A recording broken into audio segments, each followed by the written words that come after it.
Alright, Butcher People. Oh, we back. Announcing Extra, we just got done revisiting Holes. I love that movie. 2003. I love it too. That movie it has no right being that damn good. No, it really doesn't. it honestly doesn't, because I didn't expect it to still enjoy it as I remember like years ago, but it still held up. Like, so for reference, Holes is a Disney is a Disney adaptation of a book. Yes, which I didn't know either. I only knew it because I remember when the movie was coming out, they were advertising the book at the school fairs. At the book festivals, book fairs, that kind of stuff. Yes, they were. I don't know if they still have book fairs nowadays. No, they don't. They don't. Well, that's disappointing. Yeah. I got some of my favorite Star Wars books from book fairs. That's good. But it's what can I say here? It was based off a book. The book when the movie was being advertised, was going to be released. I believe it was only released on Disney Channel. I don't believe it was first Disney Channel, and then I think they either waited and then put it out in theaters, and then that's when everybody saw it. Okay, so it did get to put. Yeah, now from what I recall, yes. If I'm wrong, let me know. But I thought my memory was something right. It was theaters. I thought it was. But either way, when the movie's coming out, they advertised, oh yeah, there's a book to go along with it. And I remember as it was coming out, my English teacher, I think it was 2003. Yeah. At that point, I was 9. So I was still in elementary school. I think I was in the 2nd or 3rd grade. Okay, so you were 9, so I was probably 10 when I got my book. Because I got it, because I was reading the book from beginning to end. Yeah, I didn't get the book, I just knew that they were advertising. Yeah, I got the book. I most definitely did.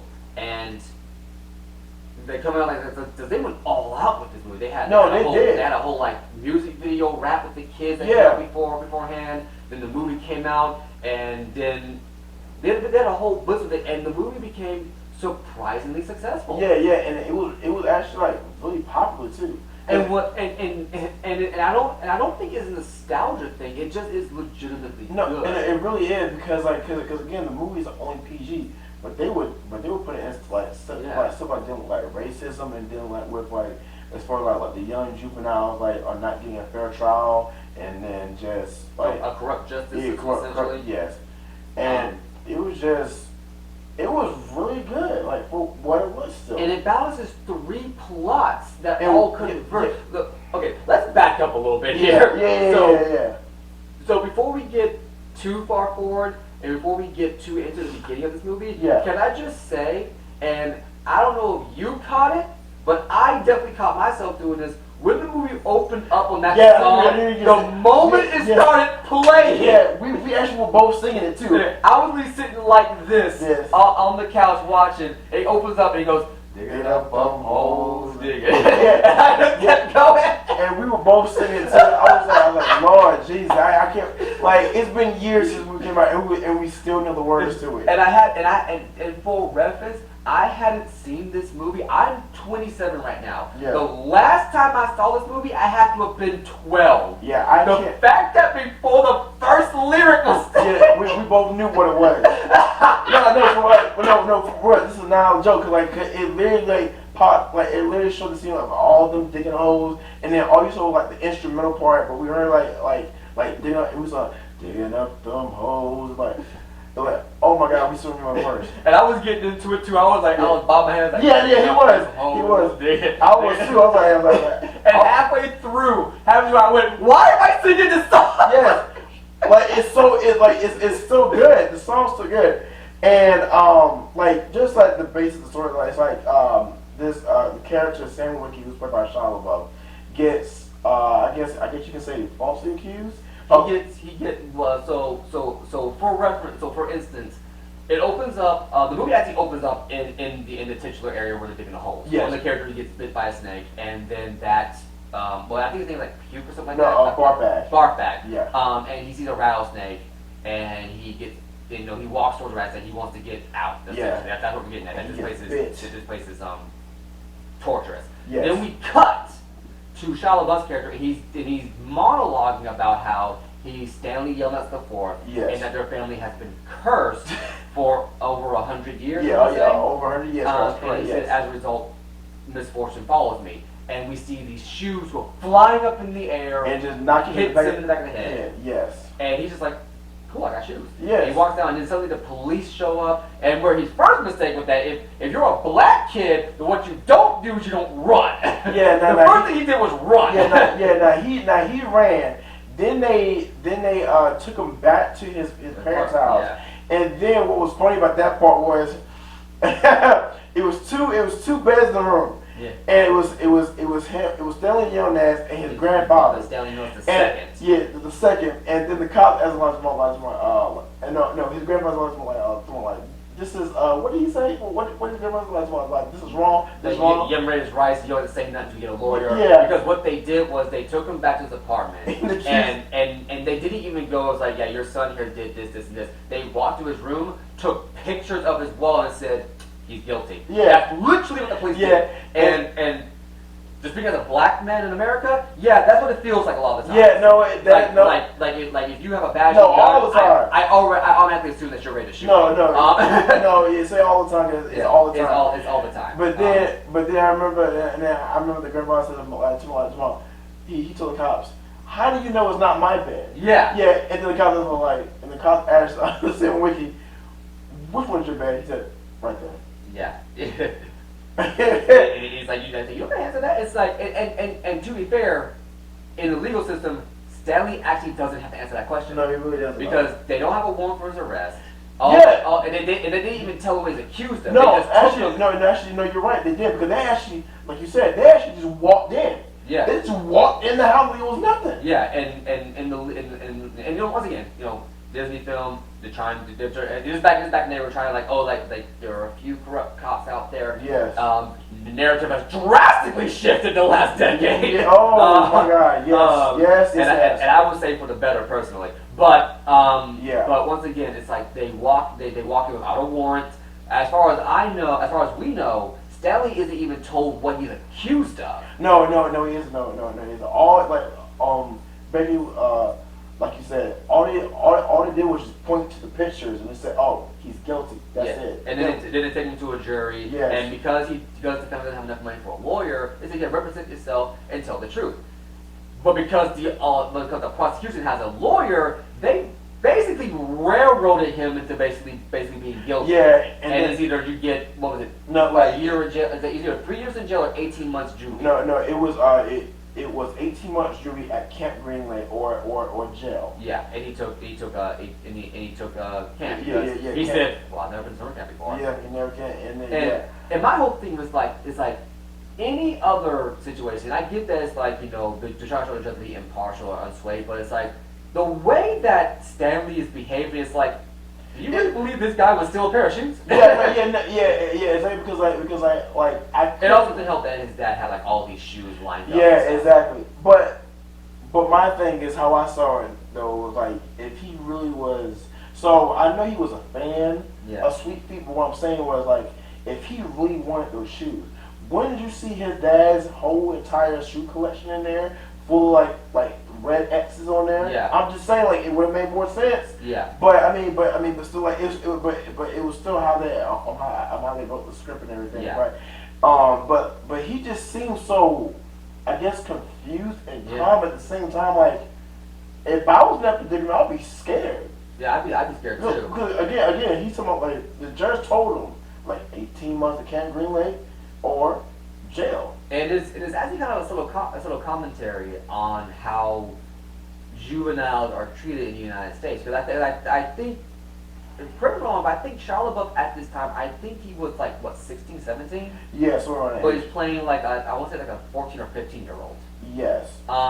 And it goes to show that it's like in our justice system, it's like if you're young and you screw up, oh, they don't care. They give you one strike.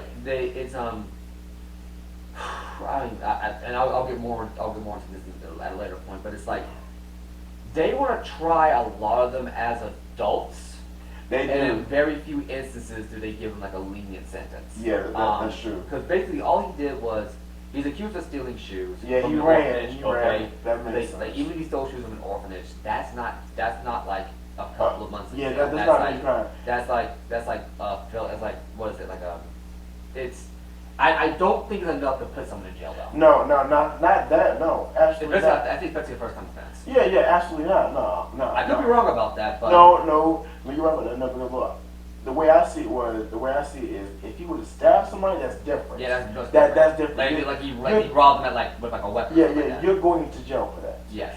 And Did they use it to pay a fine or something like that? Yeah, about it, yeah. And then I remember like after Stanley told the judge that comment and everything, then it cut to I believe where he's on the bus going in there. Yeah. And looking back on it now, it's like all of it came back to what happened inside the movie. Yes. And in the opening of the film where Stanley's on the bus, yes. we see him riding in, and then there's this random black guy with a dog. Yeah, that's right. Yes. And I remember, and I don't know if you remember, but I remember saying, "Wait, they foreshadowed that this early?" Yeah, no, I remember. Yeah, because now see what's crazy is you just noticed that, but I always noticed that. Every time I watch Holes, like I said, it's been years since I watched it. But that one time we watched it, and I remember that scene.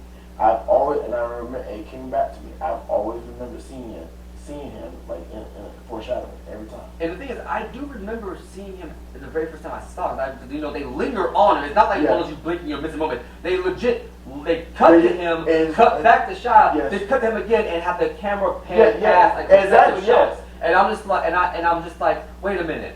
It still hits you with like. And I'm just now all these years putting it together. They layered that in that early on. Yeah. And in case you guys don't wonder, and we'll get to it in a second. I know there's a lot of pins we're picking up right now, but the plot is just balancing so much at one point, is. And they're slowly layering more and more in. But it's still working though. And it's just well paced. Yeah, it definitely is. And because once again we linger on him for a moment. It's like this guy's important. We'll come back to him, and then we cut back. He's getting introduced to his camp counselors, to people who's in charge of him. He's meeting some of the kids. Yeah, and I think one of the counselors, Mr. Sir, played by John Voight, I believe is his name. He is hilarious. Oh God, yes. He is hilarious. It's like when Stanley and I guess the police officer behind him works into the cabin. They have a really close-up shot of Mr. Sir. He got one eye closed and one eye open, and he just looked like a hot mess. With and I might be wrong. Did he have a mullet?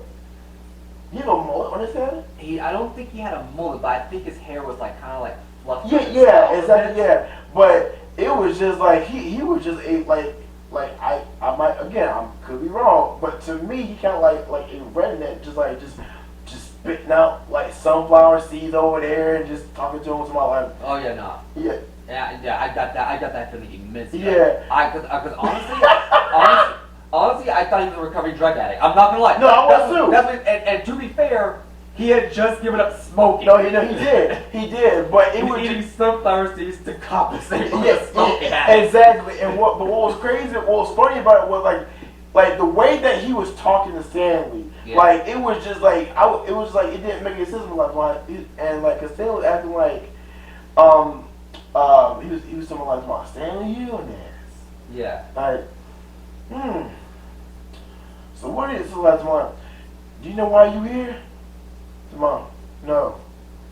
You always say every time you answer a question, no, Mr. Sir, or yes, Mr. Sir. And the way he was talking, like it was just so weird. He had this weird drug. He's like, yeah. So here, my name is Mr. Sir. Before you say sentence, you just be Mr. Sir. Yes. When you innocent, you just be Mr. Sir. Am I clear? Yes. Yes, Mr. Sir. And then right after he gave him the talk, just in the cabin alone the first time, the other counselor comes in, and I can't remember his name. I don't remember his name. I know they called him Mom. Yeah, Mom. He comes in with a smile on his face. Stanley, I don't care what the judge says. You to me are a good boy. But you know what? Don't worry about it. It all gonna work out soon, something like that. Yeah. I was like, hold on, wait a minute, hold on. There's like such mood whiplash. I'm telling you, like the energy completely just changed. It went from like serious to like just awkward happiness. But it worked. But it worked. And see, and again, I'm like, bro, this is probably the only movie that I know, like you said, had a good raw pace throughout the whole movie, and even moments like from serious to awkward happiness, it still worked. I think it's the only movie that's done that very well. Yeah. In my mind, I might be wrong. The ones that, at least for me personally, that style, at least that feel it that I'm worked. For, that's the only one that I can think of anyway. Yeah. But yeah, it's like I can't remember his name.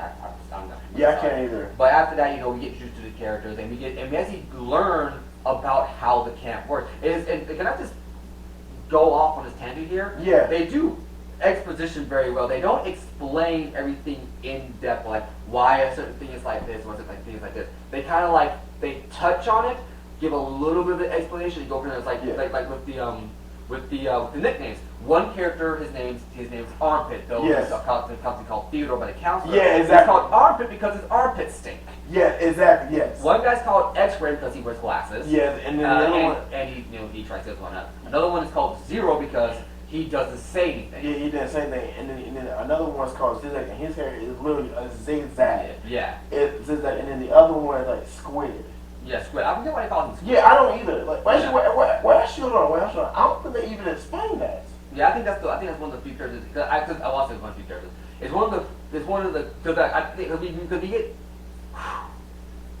we are told every character's nickname. Yeah, nickname. But I think only 4 of them are explained as to why they're the case. Yeah, it's just Armpit, Zero, X-Ray, and I believe Zigzag. Caveman, which is what Shia LaBeouf's character, who mostly Stanley's played by Shia LaBeouf in this movie. Yes. Stanley's character is called Caveman because he started fighting one of the big you don't screw with this guy. Yeah, exactly. Like a caveman. Yeah, exactly. So they call him Caveman. Yeah. And the other part is I like is right after Mr. Sir takes Stanley out to the actual dig site for the first time, and Stanley asks him, "What am I searching for, Mr. Sir?" And then that's when Mr. Sir says, "You're not searching for anything. You're here to build character. You're here to build character. We're gonna turn a bad boy into a good boy." I'm like, who talks like this? And I think the quote was is like here we take a bad boy, have him dig a couple holes. That's what it. Yes. And then turn to a good boy. Yeah, that's exactly it. No, that's exactly how he said it. And he has this exactly like he does like this. Yeah. And like this. Yeah, I'm like, why? I'm like, what are you doing? I'm like, why? No, every time but it works. It works. And that's the amazing, crazy thing about it. Though, like every time he does, like each time a person does something weird, out of place, it still works in that moment. And I love how they written Mr. Sir in there. Yeah, it was executed perfectly. It's like you can tell every single actor on location on film knows they're in a Disney film. Yeah, they know what they're doing. But I don't know. I have no way to back this up. I have not seen any interviews about this. But I feel like the only reason why everybody plays it straight is because of the B plot. Now, throughout the movie, we are cutting back, and because so for reference sake, we cut through 3 different time periods. Yes. We go all the way back. Actually, no, let's do 4 time periods. No, my bad, 3. I'm getting one confused for another. Yeah. So we jump all the way back to the origins of Stanley's curse. Yeah, correct. Yes, that's one. That's the B plot. Yes. Because that ties directly Yes. into his misfortune. Yes. And we learned that one of his great grandchildren, great grandfathers, Elliot Yilmaz. I couldn't. Now those days I could not remember. I'm not gonna lie to you. I remember that because I thought he was Stanley the First, and I remember Stanley the First actually shows up later in the movie. Gotcha. But Elliot Yilmaz was trying to marry this farmer's daughter. Oh, she was dumb. She was dumb as a rock. She was very pretty for. No. She was pretty, but dumb as a rock. Good Lord. And he was like, and he wanted to marry her. And so he goes off to Eartha Kitt's character, rest in peace. Yes. And she plays this fantastic witch doctor shaman woman. Yeah, no, she's like this crazy lady, but it's like You know she's crazy. She has this very specific But she voice. makes sense though. She's also Yzma from Yzma from Emperor's Yeah, New Groove. I told you that. And Man. when you told me that, and I heard the laugh. I'm like, yes, because she uses the Yzma laugh inside this movie.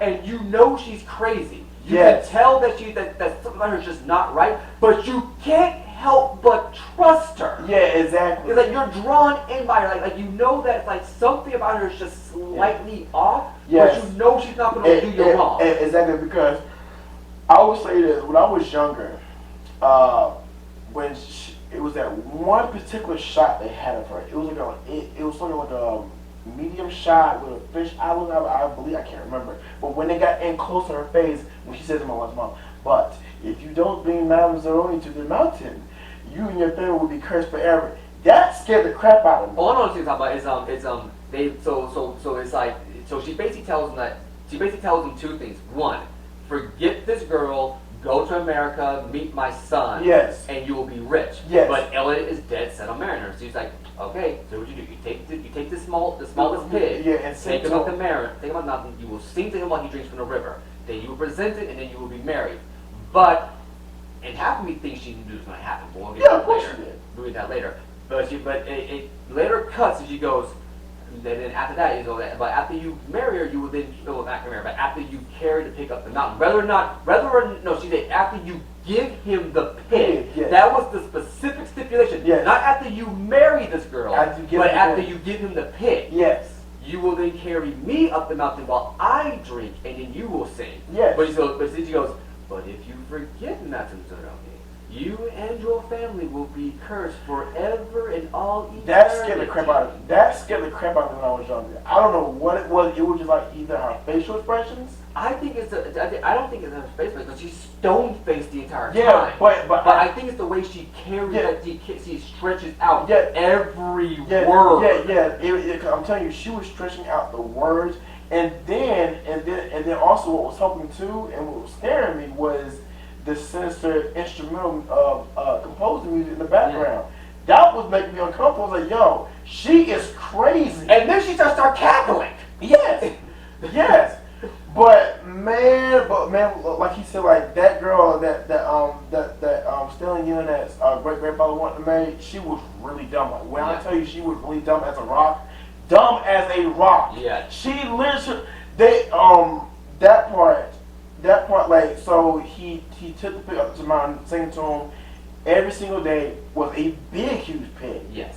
So it all came down to Stellan Unit's grandfather's pig versus No, not his grandfather. The ugly bastard wanted to marry her. Yeah, so the ugly bastard. But and then I guess her father wanted her to decide was it? Yeah. So what happened was because once again, Elliot wanted to marry her out of love, but her father wanted something in return. Yeah. And the ugly guy was offering a pig. Yeah. So that's why he went to get a pig. Yeah. So the two pigs are the exact same size, and he goes, well, they're the exact same size. Why don't you choose, honey? And she very clearly I know. wants to marry Elliot. Yes. But instead of just going, I won't pick him. well, okay. So to be fair, she asked her father which one's bigger, which one's the same. No, they're both the same. She basically goes, I'm thinking of a number between 1 and was it 10 or No, it was 10. But the way she said it, like she literally paused, like for once. Oh, I know. How about a number from 1 to 10? And I'm just like, can you get any stupider? your dad's literally asking you to pick which But- one. but- But she doesn't take it as, I want to pick the one I like, let me make this fair. It's like, no. No, not fair. But once again, this is why I think Madame Zeroni knew this was going to happen. No, she knew this. Because Elliot goes, you know what? I don't like playing games. Yes. You can keep the pig. Pig. I'm gone. So the dad gets 2 pigs, Yes. and the woman gets married off to this ugly dude. And then Elliot goes off to America where he makes his money. But he forgot to carry Madame Zeroni up the mountain. But I think on that part as well, I don't think she knew that he was going to forget. I don't think she did. Because the look on her face, I think she was surprised with word too. But I think in that one, on that particular part, I don't think she knew that was gonna happen. And once again, and put a pin in that because I want to come back to that later on. Yeah. So, and this is a B plot that's going out throughout the movie. I think it's like I think it gets resolved near like the midpoint of the movie. Yeah, midpoint, yes. And halfway through that B plot, we're introduced to, I would argue, the best plot in the movie. No, that is the best to me. That is the best. Now, don't get me wrong. All the plots are amazing. But that is number one. And this is the C plot. And the reason why I say this is because of the subject matter, how the story was told. It is a short story. Yeah, like, if you actually think about it, I think it's like, the movie was like what? I know it was an hour and 50 minutes long. I was surprised how long that movie was. Yeah. But I think this C plot, I think it only took up maybe 30 minutes of the movie. Yeah, but it was still more intense. It was way more intense. It was probably one of the most packed plots. No, it was. But only like 3 things happened though. Yeah, and then like so basically like the other time part like you just mentioned in the plot C was so for reference sake it's early 1900s America. Yes. I want to say actually exactly 1900s. Because it's after the emancipation of slavery. Yeah. And the Civil War had, I think the Civil War happened in 1889. So if it's not the 1800s, I don't know. Yeah, so it's not the 9th. Yeah, so it's not that time because remember, when all these curses happened over the course of 100 years, so it's got to be about 1900s. We are taken back in time to when the area where the camp takes place is an actual bustling town surrounded by a lake. Yeah, so basically, if you guys didn't understand what he just said, which I just said, but basically what he's saying is the Camp Greenland that is dried up, they go back. They go back into the C plot, which you just mentioned, is actually a lake. It used to be a town with a huge lake. Yeah. And then we introduced to 2 of the main characters, is Kate and Sam, right? It's Kate, the state baller, and Sam. I think his name is just Sam. Yeah, I don't think it's yeah, so Sam. And then, man, Lord, those 2 characters. You will believe a woman will fall in love. Sam, all I gotta say is, Sam wasn't even trying. Nah. And that woman was in love with him. Yes. So, basically, Kate is a school teacher. Yeah, she's also the most beautiful woman in town. No, she is. Out of the whole town. Yeah. And there's a lot of women in town. But she is a top notch out of every town. And the reason why we know that is that she also holds a night school where all the adult men come, and they're basically all hitting on her. Everybody. Except for one. And it's Sam. And Sam is the only black man in the town. No, he is. But it was crazy is they still need his help and his resources because there are moments where some cowboys get injured and Sam's onions. So, you mind if I take you over? Yeah, right. So what it is that Sam is basically a jack of all trades and a salesman. He's a very good salesman at that. And all of his stuff, everything he does, actually works. So for reference sake, he sells mostly onions. Yeah, onions. And early in the film, we are told that there is this creature called a yellow spotted lizard. And one bite from them will kill you. Yes. However, Sam, the onions he picks and the drinks he makes, the elixirs he makes, are able to keep yellow spotted lizards at bay. And we find this out because when we see them wheeling, well, we don't see them beat the body, but we see like a cart over. We see them wheeling somebody who got bit by a yellow spotted lizard. And he said, it's too bad he didn't drink my onion juice. It only, keep the lizards away. And it actually worked. No, it actually did. And we find out because later in the movie, it's heavily hinted at that that Stanley and Zero's character find the area where he picked his onions from. Yeah, and we'll explain about that part later on. And everything. But so after that happens, and everything. So you see Kate talk to Sam, and Sam gives her a bag of onions while Kate hands her the peaches. I'm not gonna lie, those peaches look amazing. Yeah, and that's her specialty. That's the things that everybody, because on top of teaching all the school kids, she can cook. Everybody. I'm not sure about cooking, but her peaches are what the town people really love. Yeah, they did. And half of me thinks that they might be alcoholic. I'm not gonna lie. Of course. And so we basically have Sam who can sell like all of these like vegetables and goods, but she sells specifically peaches to the point where he's willing to just trade. Yeah, no. Not even buy them herself. He's like, You give me 3 jars of that, I'll give you this. Yes. And no, it's one jar of jar. The 3 jars comes from when she's asking him for favors and take it away. Take it away. Man, that part with the favors it blows my mind. This man is so smooth. She looks at him and she keeps telling him these favors like, Sam, the roof needs to be fixed. He says these words and it's simple, but 4 words. Where she says, I can fix that. Yep. He says that every single time. Like, she tells him, the window needs to be fixed. I can fix that. And she's sitting here reading a story or a poem to the kids at school. And while he's fixing the window, he's literally reciting what she's saying in the poem. And she just stops and look at him. And her eyes are so watery. Like, she's in love with this man. Yeah. She's like, oh, Sam. And he has to be like less than like 5 feet away from her. Yeah, 5 feet away from her. As far apart as we are right now. Yeah, that's how it's depicted in the scene. Yeah. He's literally right here, fixing the window. Yes. She's reading, and he just starts. Yes. Doohill, what the hell, my dude? Yeah, Doohill, bro. You killed that, bro. Cause, bro, I was like, what? Cause I'm not gonna lie to you, man. If I was in response, yeah. I was just like, I can fix that. And so, but before this part happens, before that, we mentioned about they have a night class. And the cowboys there and everything. She's teaching them to read and spell.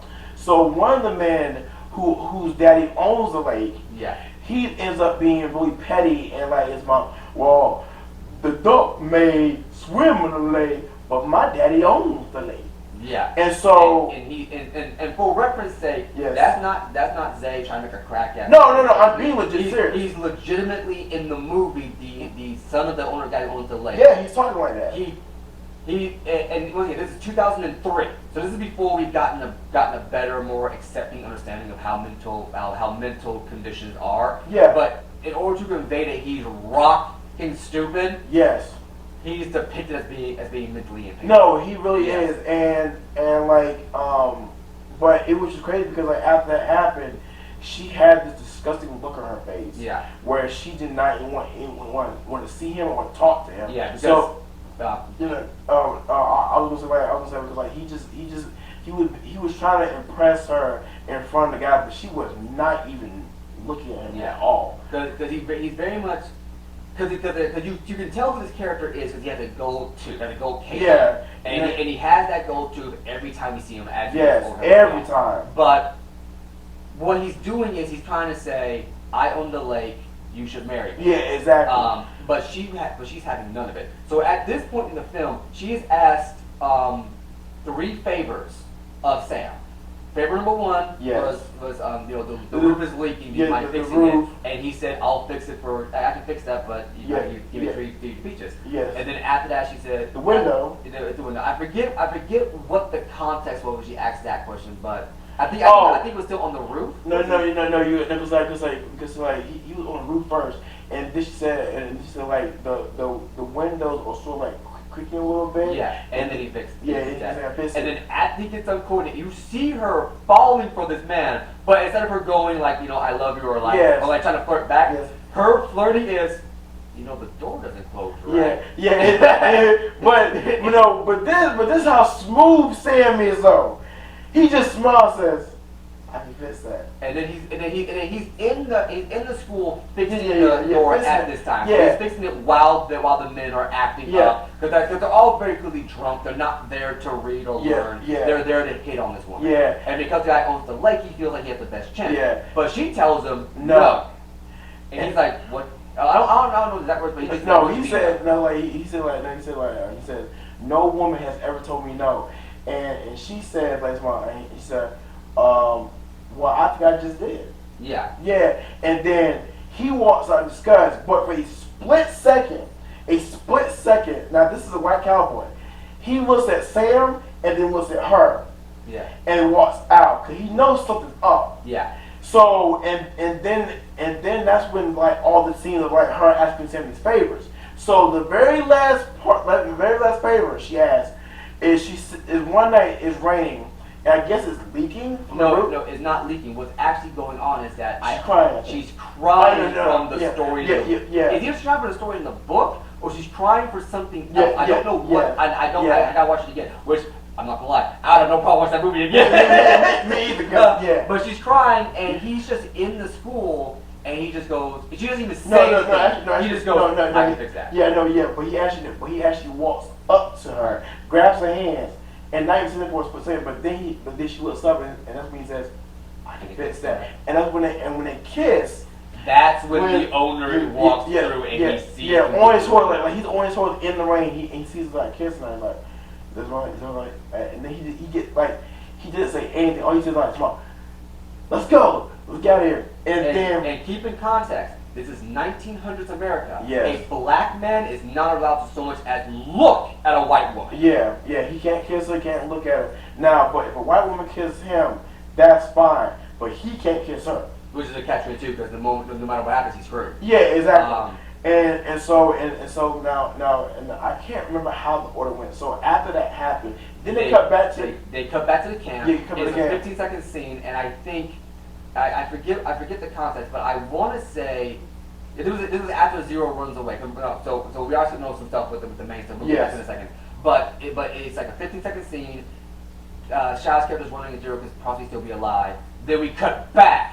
And the school's on fire. Yes. It's night. The owner of the lake is running around shooting guns up in the air. And the sheriff is getting drunk, and he says, "I always get drunk before I'm hanging." Yes. And the one, and I think she asks who you're hanging, and he goes, I think he says the he doesn't say the black. He says I think the mule or whatever. Yeah. Called.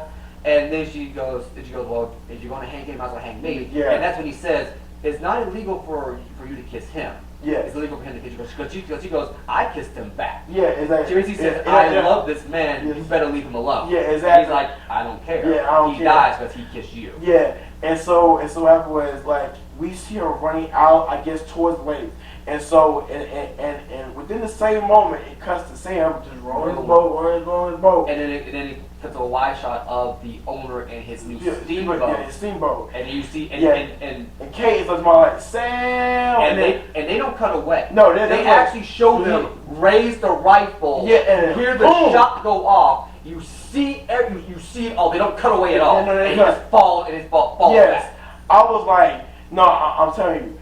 They shoot Sam, and then now before they shoot Sam, that scene, they show his donkey just killed, dead. And we see his cart burned out and whatnot, but we also see that same cart. Yes. In 100 years later at the lake. Yeah, it is. Yeah, and so after they shoot Sam, after she's crying there and just sitting there for a couple minutes.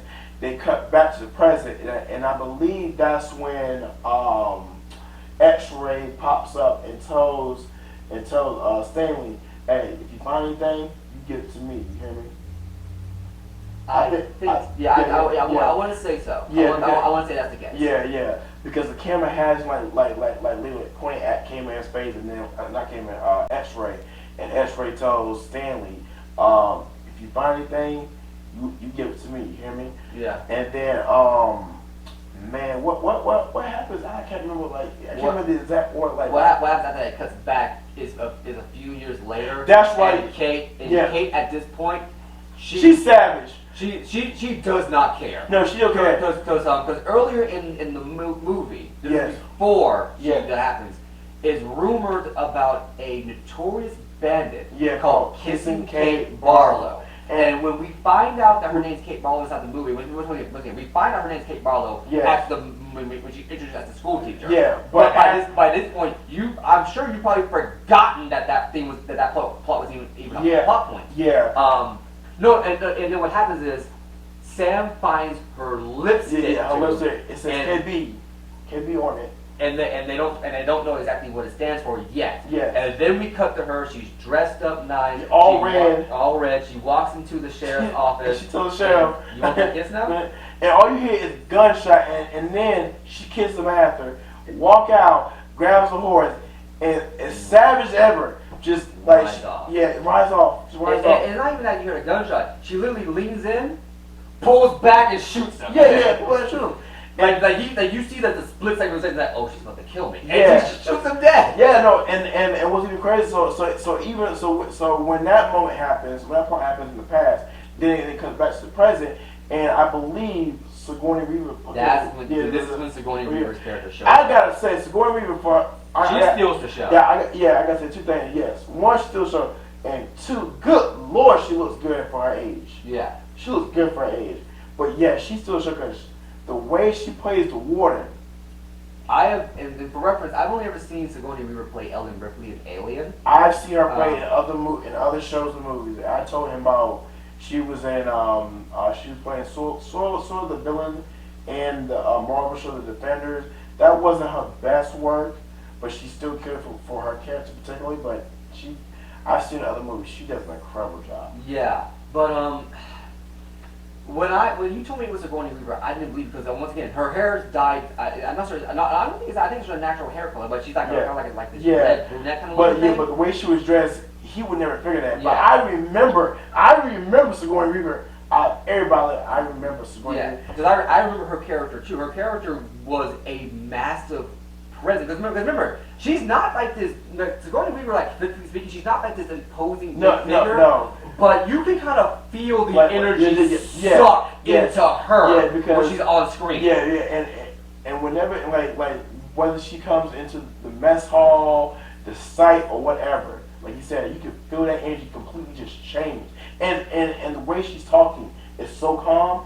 It's still she sucks the energy out of you. And you legitimately believe that everybody at that camp, including the guy with the gun, is scared crapless of this woman. Yes, because I might fast forward a little bit, but oh, I know about go for it. So maybe I'll fast forward a little bit. So what happens is another day where the guys are as usual digging holes, and Mr. Sir comes with his water truck and fills the boys' canteen. So while this is going on, Squid steals Mr. Sir's sunflower seeds. And he's called Squid because he has sticky fingers. Oh! That's why it's called Squid. Okay, wow. Now I remember. Wow. Because he got trouble for stealing. Yeah, wow. Okay, I'm slow. Okay, so yeah. How did I forget that? I guarantee the comments are screaming at us right now. But Yeah. how did you miss that? Yeah, I forgot. I legit forgot too. Yeah, so and so when it happens, he literally, like Mr. Sir, just starts driving casually off, and then Squid starts laughing randomly. And everyone like all the guys are like, yo, Squid, what's up? Wait, laughing. I'm like, man, I got a sunflower seed. and they pass it around, and so it quickly cuts to Mr. Sir in the distance. He immediately turns that car and swerves it and drives back real quick. Somebody throws the bag to Stanley. Stanley can't catch it, he has butterfingers, and it lands in his hole. And he's still and he's trying to cover up. And Mr. Sir gets out the car, and I can't do what Brad does about it, but he said, what do we have here? What you mean? And then Stanley looks, the bag is slightly short in his hole. And then Mr. Sir's like, come on, boy, come here, go on in. Mr. Sir takes Stanley back to the warden's personal home. Man, it's her violent and her facial expressions is what kills it for me. Yeah, it's the way her demeanor. Yeah, demon. Yes. Sigourney can shift demeanor. She can so well. It's like that. It's like a switch goes off. It's just someone else completely different. It is. And so what happens is Mr. Sir knocks on her door, and so at first she decides, what is it? And then Mr. Sir says, we got something to tell you. And she said, what is it? What'd she find? Stanley found something inside his home. Yeah. And the look on her face, she's smiling. Because she thinks it's something. Yeah. She needs, Yeah, and they walk in, and Mr. Sir tells Stanley, all right, come on now, tell him. Well, and Stanley says, Mr. Sir was filling my canteens, I stole the sunflower seeds. Her demeanor shifted. Yeah, she goes so quick. Yeah, she's like, what? Would you waste my goddamn time with this? Yes, it's literally a this motherfucker fish. You know what I'm saying? And she immediately, and here's the thing, right? The entire movie we're told that, and we've seen it happen because before this, Stanley finds, Kate's lipstick thing, hands it the X-ray, he throws it in a different hole so he can find it the next day. Yes. And then and she has them digging a hole, they got this big, big hole, quarry kind of thing, right? And then Armpit finds like this dial knob or something. Lord have mercy. And she's all excited, she's all happy, and then Armpit finds this knob, and she goes from being happy to being 100% done. Yeah, she asked Armpit, "Do you think I'm stupid?" He said, "No, ma'am, no, I'll do that." No, I think how it starts out is you either you're joking or you think I'm stupid. Yeah, and he goes, like, no, I'm not joking. So you think I'm stupid? Like, no, not that either. And everybody's like, oh dear God, he just dumped into a bigger hole. He messed up. And then she goes and being nice to like, get your butts back to work. No, actually no. No, like.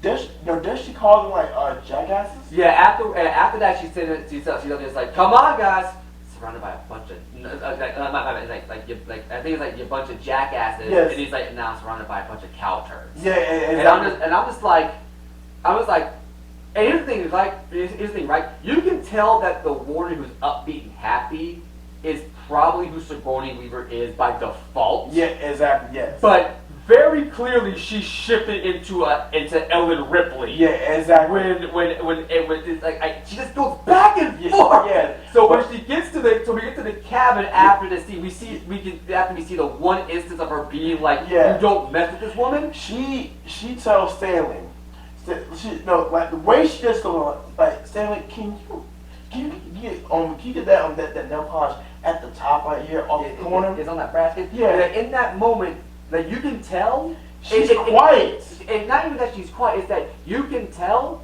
that she has completely disregarded Stanley's appearance. No, she did. She is focused intently on Mr. Sir. Because I'm saying like the whole time he's talking, the whole time Mr. Sir is talking to her, she has that look, that demeanor like, I don't care. You wasted my time. And while Stanley brings over the nail polish, and she's still calm. But it's scary. She says, "Do you know what? Do you know why?" So how the scene goes is like I like this nail polish. It's my own personal blend. I mix it in with rattlesnake venom. And she does things like she caresses Stanley's face. Don't worry, it's not dangerous when it's dry, but wet is something else. So then John Voight's character gets up, walks over. That's your second mistake. And she's like, "Pow!" And that man goes down, and all he's screaming, he's screaming bloody murder. He's holding his face. He's like, "Oh!" And she looks at Stanley, it's like, "You can go back to work now." And Stanley just runs out the door. Yes, and all she tells Mr. Sir why he's still in pain. I let you burn when you smoked. I was like, yo! And he's just screaming, holding his face. And then we see later that he has this long gash, like these two gashes across his cheek. And then, I don't know who's the one that asked me. I think it was Squid actually. Okay, no, that's Squid. One of the Latino characters. But I don't think we know his name. You know what it is? No, I'm getting the names wrong. No. The one that asked Mr. Sir the question, that's Squid. Yeah. But the one that's the sunflower seed, that's Magnet. Oh yeah, Magnet. My bad, because Magnet. Okay. I'm sorry, Magnet, because he's the one who's still Squid. Yes. I don't think we learned much. Yeah, exactly. Yeah. So that's like they're in the mess hall, and so Mr. Sir is serving food, and we said, you see this gush like of a scar is long over his face. It's like you can tell Sigourney's character is heavily implied that she not only slapped him, but she dug in. She dug in deep, like the gash. And another thing, it's like Sigourney. I know she didn't actually do it, but it's like, why did you do the snake bite on this dude's face? Like why? Like why? And then Squid asked him, like, whoa, what happened to your face? And then he loses it. He said, like, is this something on my face? Is there something wrong with my face? No, Mr. Sir. I think I look pretty, don't I? Don't I? Yes, Mr. Sir. And then Mom comes in out of nowhere. So everybody, we learned a valuable lesson here. Everybody's like somebody like somebody. It's like like Eric. Now I think we all learned 2 valuable lessons today. Everybody here has their own issues, and Mr. Sir is very particular about his marriage. and all you see is him going what? I'm like, yo, it's like if this movie had a higher rating. Yes. You know for a fact, he's like, God damn it, it's so bad. He was mad, like he was just throwing so all over the back. And so, and then the next scene pops up where like Stanley is at the dig site with Zero. And so Mr. Sir asked Stanley, "Are you thirsty?" And Stanley says, "Yes, Mr. Sir." He intentionally, in being petty, does not fill Stanley's canteen. He turns on the water and let that water just fall to the ground. And Zero's like, "I don't know if this dude ain't doing it to my boy." And so Zero gives him his water. And I think that's the scene where Sam tells Zero the lipstick on the initial lipstick. Kate. Kate Barlow. Because at the Inside Warden's thing, because once again, him taking Stanley to the Warden's office was not just a random thing to show how. No, it was not random. It's actually there to remind Stanley of the kissing Kate Barlow story, because her entire cabin is full of Kate Barlow stuff. Yeah, because the whole point of Sigourney's character having him dig holes is that she's looking for Kate Barlow's lost treasure. Yeah. Which it was in a twist of fate turns out to be the treasure she stole from Stanley's great grandfather. Yeah, and what's even crazy is this part is so mean to this day. She now I'm fast forwarding again a little bit. It's close to maybe the end, I believe. Yeah. Where Stanley and Zero come off from the mountain and come back to this like but late at night. Stanley's digging. Zero gets a shovel to help Stanley dig the hole because Stanley tells Zero, "Let's dig one more hole because I feel like we're gonna find something in the hole." Yeah. And so Brad mentioned to me a while back. The rock that was sitting in Stanley's hole, the rock that Stanley set up. The set on the hole is actually the image of Madame Running. And I look at it like, yo, it is. It is like I remember as a kid I always thought it looked like a face, but I could never put pictures. I never knew that. But as an adult, having seen Earthly Kid's like silhouette, you see the rock. Because the rock doesn't have any defined features. Yeah. But when you look at it straight on, it has her hat and her like kind of bone structure. And I'm like, that's Madame Zeroni. Yeah. And I remember you were like, no, that can't be. And then the next thing I'm like, wait for the next thing to come up. I paused the movie and was like, take another look. I'm like, yo, that is Madame Zeroni. And then what happens? They find Sam and Zero find the treasure. Who we find out is his name is actually Hector. Hector Zeroni. And so what happens is all 3 flashlights come on out of nowhere, and it's the Warden, Mr. Sir, and Mom. And so before Sigourney Weaver's character start talking, you see about 20 or 30 yellow spotlights jump on Stanley and Zero. And they're like, and the Warden and Mr. Sir like, oh my God. And so she gives like a little story about how her grandfather has spent years trying to find the treasure. Yeah. And her grandfather is the same one that killed the other Sam back in the past. Yeah. And he's the one, and that was the man that owned the lake. Who daddy owned the lake.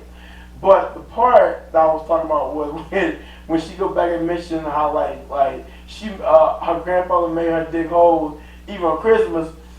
The younger version of the Warden, she tells her daddy tomorrow, "I'm tired, Daddy. I want to go home." Well, that's too damn bad. I love that part. Yeah, I do too. Man. So let's kind of rewind a little bit here. So after all this going on, Stanley's given Zero, who we later found out his name is Hector Zeroni. Yeah. He's given him reading lessons, teaching him how to read and write and all that kind of stuff. Yeah. After everything's said and done, after with the Warden and whatnot, they're still making fun of Zero. They're still making fun of everybody. But it's well known that Zero only talks to Stanley, aka Caveman. So when it gets to this point, and they're basically saying that all Zero's going to be good for digging holes, Mom is like, can you spell? Can you read? What does DIG stand for? And then when I tell you Hector takes his shovel and whacks him across the face, he knocks him out. He gets out and he goes, dig, and then he just runs. Yes, he knocks him out cold. And then he runs off. He runs away from camp. At this point, Stanley's worried about him. Yeah. He ends up stealing Mr. Surge's truck with thanks to the help of a new guy called Twitch who comes in to replace Zero.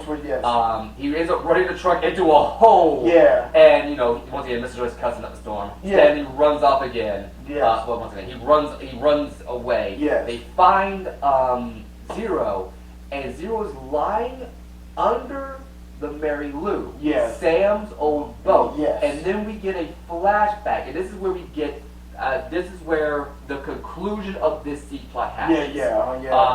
We find Kate. Flashback. We find Kate. The water has dried up. The lake is gone. Oh, I love this part. She's laying against the boat after all these years. She's going, I'm tired. I'm cold. I don't feel nothing. But and then Sam's ghost shows up and still tells her, and Rico Suave, and says, "I can fix that." And that's all he says. and she's reaching out for him because deep down she still loves this man. No, she loves him till death do us part. Yes. Right? And then she's caught out. She's snapped out of it because once again the guy with the golden tooth, the guy she snubbed years ago, comes around, rifle pointed at her. He's married one of her students. And she's like, is that you? You were such a good student. Yeah, I guess you married her for his money. And she's like, well, there's none left. Yes. Everybody done left. The lake dried up. The lake's been dry ever since the day they shot Sam. And I'm like, sweet Jesus, there were two curses. So you mean to tell me there's one black man that was in that town a long time ago when the water was still there, was fine and dandy, but as soon as you stopped that black man, the water dried up. It's almost and once again, this could just be me reading too much into it from my perspective as a black man. Yeah. But it kind of reads like, I'm not sure if this was something intentional by the director or by the writer of the book. But it basically says, yeah, we should probably not kill black people. This is really end well for us. Because man, again, she blatantly says, like, it dried up. It hasn't rained here since the day they killed Sam. So what does that mean? Like, But so, and then what happens after that? Like, is it like the guy with the golden teeth and his girlfriend see a yellow spot lizard right beside Kate, and he shoots the yellow spot lizard and misses. Kate grabs the yellow spot lizard and tells I can't remember his name. I forget what his name is. Yeah, she tells the dude with the golden teeth. He's like, you can dig and dig and dig, and you will never find it for 100 years. And she grabs the yellow spot lizard, and she tells him, start digging, child. And that lady spot lizard bites her, and she just sits there just dead. Yep. I was like, that's sad, but you know what? She went out. She went out. She went out not only on her own choice, but as one final screw you to him. Yes. It's like she did, because at this point she's been robbing people. She's an infamous bandit at this point. Yeah, she robbed him back and forth. She robbed Stanley Young's grandfather. She's robbed basically everybody in town. Yep. She's killed people. They call her Kiss and Can't Follow because she would always leave a kiss mark on whoever, but she always kissed whoever she killed. Yeah, exactly. Yeah. And she was just notorious. But this last man, like, not only did she tell him, no, I will not marry you. I want to marry this black man. Back when that was taboo and illegal. But is like, he has her at gunpoint. As far as she's concerned, as far as he's concerned, he has her dead to rights. Yeah. But he knows. But once again, she knows he can't kill her because he won't find the treasure. Yeah, exactly. But she also knows if she lets him take her, she'll be in jail and whatnot. So she says, screw it. I'm gonna go get the man I love. Boom. Yeah. Good luck finding my treasure. Exactly. Yeah. Exactly. And then it comes back to the present.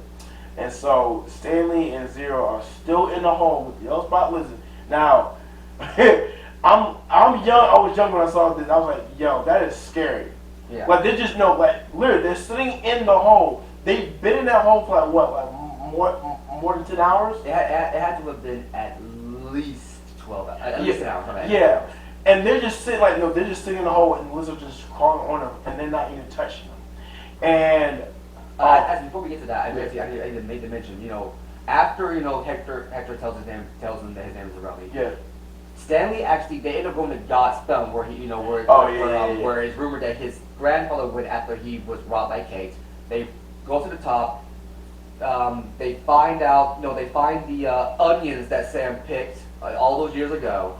They're drinking from the river and whatnot, and after they're eating, Stanley just starts singing the song that Mountjoy told his great-great-grandfather to sing.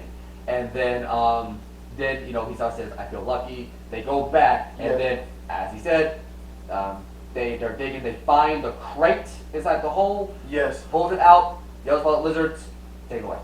Yeah, and then I want to say on that point, I would have been scared. Yeah. I wouldn't have moved an inch. I would not have moved an inch. And they didn't. They did, but that's just nerve-wracking.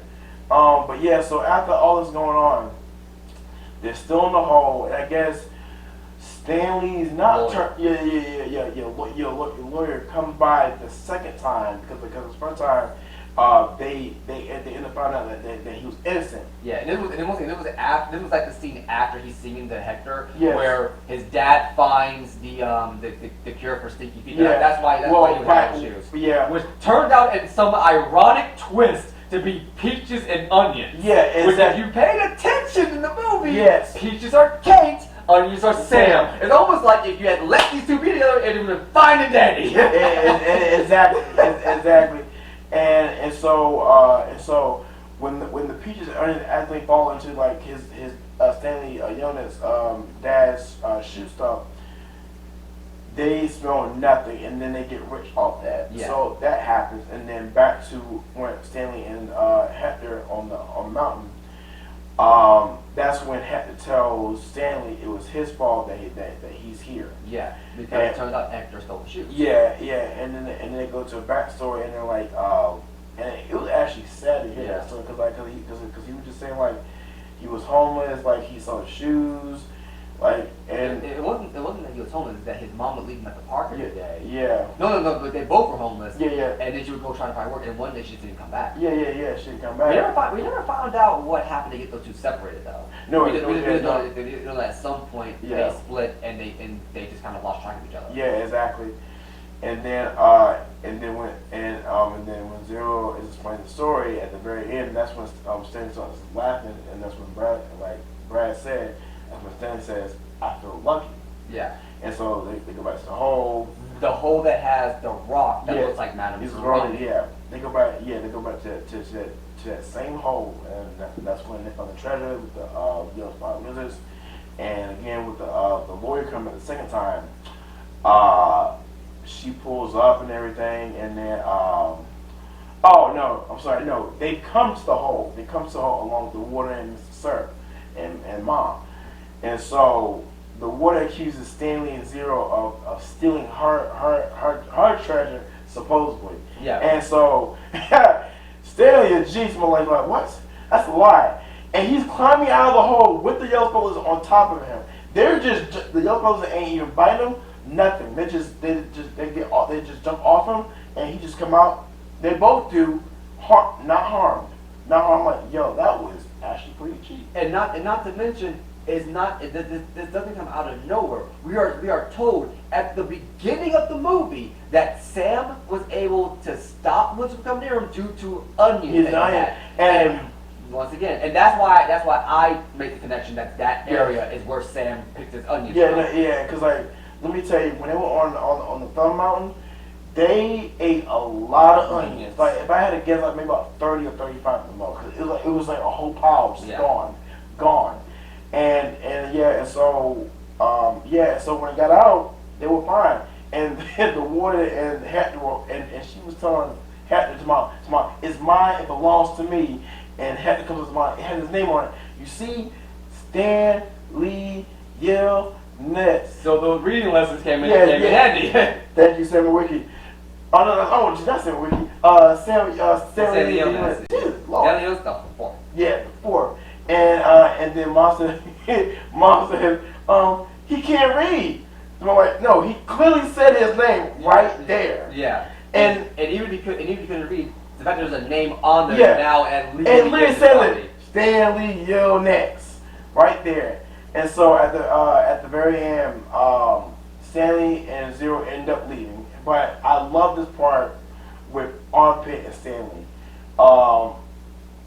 Armpit tells Stanley, "Can you give this letter to my mom and tell her I'm sorry. Tell her son Theodore said I'm sorry." Yeah. And that really clearly explains his backstory. Like something happened for him to be here because of his mom. And I like that. And so at the very end, what's happening? Like they end up Hector end up finding his mom. He ended up using half of that money to hire a team to go find his mom, and come to find out she was trying to look for him too. Yeah. And after that, I think they all lived together in a nice house. They had a big yard. Well, the two families became neighbors. Oh, no, my bad. Yes. And then after everything ended, I think the main cast of the delinquents ended up coming over and had a big pool party. And so how that happened was because again, like the father figured out like how to get rid of the smelling feet. And they came into a lot of money. He came into a lot of money, and then like Stanley fan, the baseball player played by Rick Fox. What was his name? I forget what. I don't know if that becomes Sweet Pea. Yeah, Sweet Pea.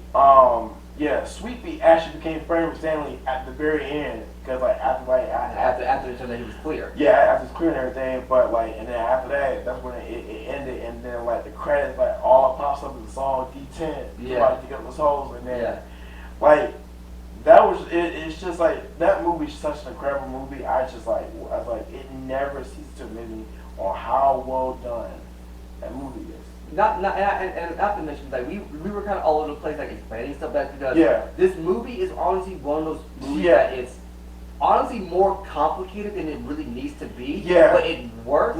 And if you have Disney Plus or you can find a way to get it, you need to. If you have not watched it, watch it. Yeah. If you haven't watched it in a while, sit down and rewatch it. I promise you, it is as good as we say it is, and as good as you remember it. If not better. Yeah, because I'm not hyping this up. If I know a movie's bad, I will say it's bad. But this is actually still classic and still works. And it was able to tell such serious stories. Still. There was we didn't talk about it, but there was a scene interspliced between after Stanley and Hector leave and before when they come back, where everybody's wondering if they're alive.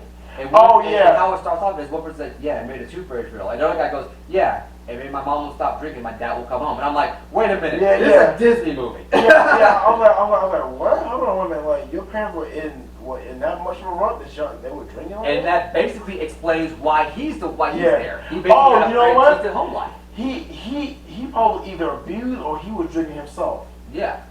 One and two, so that probably does explain it. So, okay, so I learned something today. It's like they had these small touch and go moments where it's they don't have to explain too much. That the only thing they out and out explain is the origin of Stanley's curse. Yeah. That's it. Every other exposition is done by just character dialogue and natural interaction.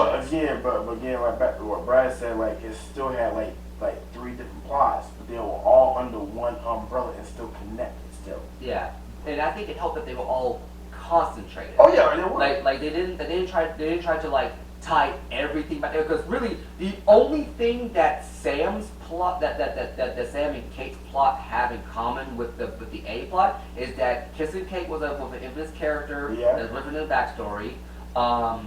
Sam's boat is eventually found. Yes. And we find out what happened with the lake. Yes. That's literally it.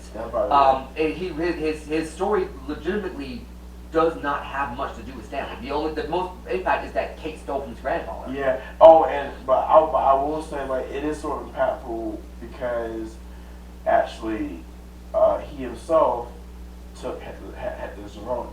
Yes. Up to Mount. So that part, yes. Yeah. So and then the B plot. Well, actually, no. Now that I think about it, you can basically say that Sam pretty much saved every character in that movie. Yeah. Because now you think about it, So think about it, right? They say that his great grandfather Stanley Yeltsin first. They found him half crazy. He survived on top of a mountain called God's Thumb. They don't know how he did it, but he did. Later on, Stanley and Hector go to that same mountain, God's Thumb. God's Thumb is basically within running distance of the lake. Yeah. So that basically means that Sam was harvesting his onions on that thumb. If not for Sam, Stanley would probably be dead, but he would not be alive right now. Yeah, of course. So basically, holy crap. Yes. Basically, Sam's probably the most impactful character of the entire movie without them expressly stating it. Yes. You have to read a lot into it. I agree with that. Yes, 100%. But I'm just not putting that together. Yeah. Yes. Since you just mentioned, yeah, me too. So, but once again, it's one of those things where it's like if you sit down and watch this movie don't think of it as a Disney movie. Don't think of it as a movie with Shia LaBeouf. Just think of it as a movie that's trying to tell multiple stories at once, and it tells them all really effectively. No, they do. It's I just wish. Where's this Disney? Yeah. Where is this Disney? Oh shoot! You better talk to the CEO about that. God. Bob Chapek, if you're listening, please, for the love of God, sit down and rewatch your movies from like the early 2000s. He's not going to. He's not going to. I know, but a man can dream this. The man don't care. All he cares about is putting money in his pocket and just buying every single company and station, streaming service, platforms as he possibly can. It's just like, because this was like the amount of effort that went into making this movie. It was incredible. And the fact that they shelled out the cash to get Sigourney Weaver. Yeah. Because I guarantee they already had Shia LaBeouf on the contract. No, yeah. Everybody else, the movie does no disrespect meant to those actors, but I cannot think of anything else that those actors have been in. Before or since. No. I know Cleo Thomas has been in several shows like. And he plays Zero, right? Yeah. Zero. He played in House and all The Wire and all them like some other shows. But yes, as far as like you said, no, I don't know. Single thing they have. Oh, and Eartha Kitt. Eartha Kitt. Well, I think she was a powerhouse too. So they got two big name actors. Yes. On this film. Yes. It's no wonder it did. Honestly, it's no wonder it did well, but it has no right being this good. No, it really did, but it is, and it always will be. It's just one of those passages that's like, this is not even a movie that I would come back to once a year. Because once again, I had up until this past while when we watched it. Yeah. It was the first time I've seen this movie in over like 12, 13 years. Yeah, because I don't remember. I don't recall the last time I saw Hope. I know it wasn't recent. I was not out of school. I was not out of high school. But Yeah, I wasn't even in high school. No, I might have been probably like still in elementary. That's probably last time I seen it. Last time I seen it, I must have been in middle school. Yeah, no, for me, I never watched a movie. I don't think I ever watched a movie again in middle school either. It was probably just elementary the last time I saw it. And I only ever saw it on the Disney Channel. Disney Yeah. Channel. Yeah. Because it was strict. I remember that there was like this big fever around it. They played it for like 6 months straight when it first came out. The music video was everywhere. And after a while they stopped playing the music video. They stopped playing all that stuff. I get it. But it's like, now that I've seen this movie again, it's probably going to be on like routine watching for me. I'm going to be honest with you. Yeah. I'm honestly half tempted to watch it again right now. I'm not going to lie. Yeah, because like that movie was really good. Because there wasn't a single moment in that movie where I was cringing at the dialogue. No, I wasn't. The jokes didn't land. Yeah. I was just like, I'm feeling this. No, I'm really feeling this. Yeah, but just overall for me, like my final thoughts on this, this is definitely a rewatchable for me. Yes. It's definitely a classic. Like I said, it shouldn't have been as good as it needed to be, but it was. So yeah, I really enjoyed this one.